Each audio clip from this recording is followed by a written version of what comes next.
We're on the same team. If someone in the faith wrongs you, do you talk to them? Or do you talk about them? Or do you just quietly let it eat you and call it keeping the peace?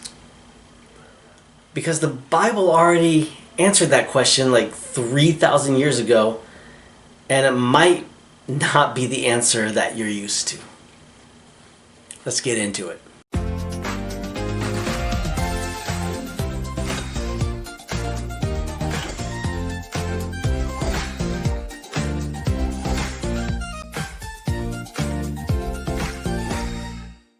Okay, so we gotta start at the beginning. So let's go to Leviticus 19, and it says, "Thou shalt not hate thy brother in thy heart. Thou shalt in any wise rebuke thy neighbor, and not suffer sin upon him. Thou shalt not avenge, nor bear any grudge against the children of thy people, but thou shalt love thy neighbor as thyself. I am Yahweh." This is Leviticus 19, 17, and 18.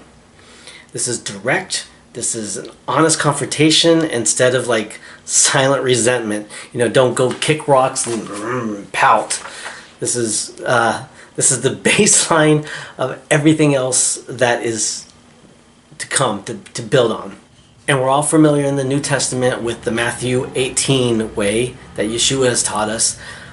But here's something that most believers are never taught. That this teaching just didn't appear out of nowhere in Matthew 18. There is a text, an ancient text called the Testament of Gad. And it's part of the testaments of the 12 patriarchs. This was written centuries before Yeshua walked the earth. It's from the perspective of Gad, one of Jacob's sons. And he's confessing his own hatred towards his brother Joseph and warning his children never to let it happen to them. This is from Testament of Gad, chapter 6, verse 3. And it says, "Love ye therefore one another from your hearts. And if a man sin against thee, tell him of it gently. And drive out the poison of hatred, and foster not guile in thy soul. And if he confess and repent, forgive him." This is gentle confrontation, right? I actually like the way it says this. And drive out the poison of hatred. Because hatred is poison. So they confess, you confront, they confess, there's forgiveness. Sound familiar, right? This is Matthew 18 and Luke 17. This is the seed sprinkling here. This is happening generations earlier. Then there's the Dead Sea Scrolls community, the community rule that was found in the Qumran. These people were actually trying to live out Leviticus 19 as community law. And their rule said, don't hold a grudge against your companion. Rebuke him the very same day so you don't carry guilt because of his sin. And don't ever bring an accusation against someone before the whole assembly without having confronted him privately with witnesses first. That's not a coincidence. That's the same pattern that Yeshua lays out. So let's look at that. In Matthew 18, it says, "Moreover, if thy brother shall trespass against thee, go and tell him his fault between thee and him alone.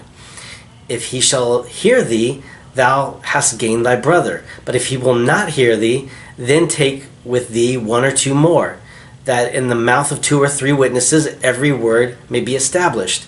And if he shall neglect to hear them, tell it unto the church." So private. Then you get witnesses, and then you take it before the whole body. This is the same shape as the Qumran rule.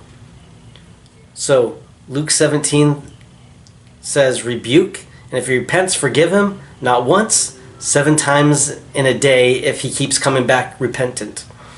Galatians 6:1 says, "Restore your brother caught in sin in the spirit of meekness," right? Watching yourself because you're not above the same fall, right? And then in James 5:16, it says, "Confess your faults to one another and pray for one another." So one of the earliest Hebrew communities had these documents outside the New Testament called the Didache.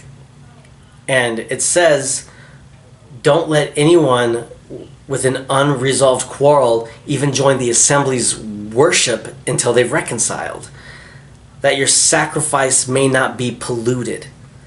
And also it says to reprove one another, not in wrath, but peacefully. So ye have commandment in the gospel.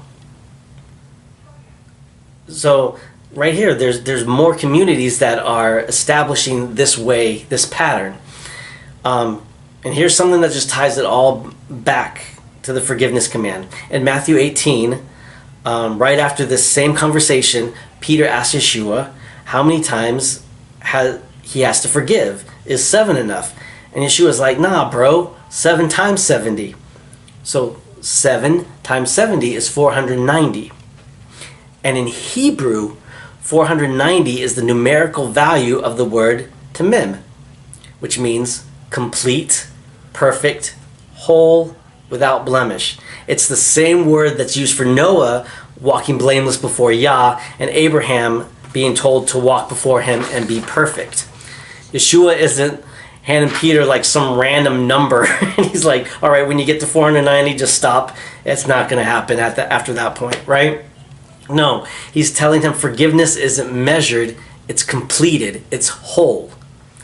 That is the standard. So Leviticus to the Testament of Gad, to the Qumran, to Yeshua and the apostles, to the Didache. Oh, it's just the same thread. This was never a New Testament innovation. It's Torah completely. It's Torah applied faithfully, generation after generation, and community after community, and all coming to the same place, to go to them directly, go gently, and forgive completely. But there's a reason all of these texts treated this with such urgency, and that's not just about being a good person. It's about what's exactly at stake when we don't. And I'll get into that next time.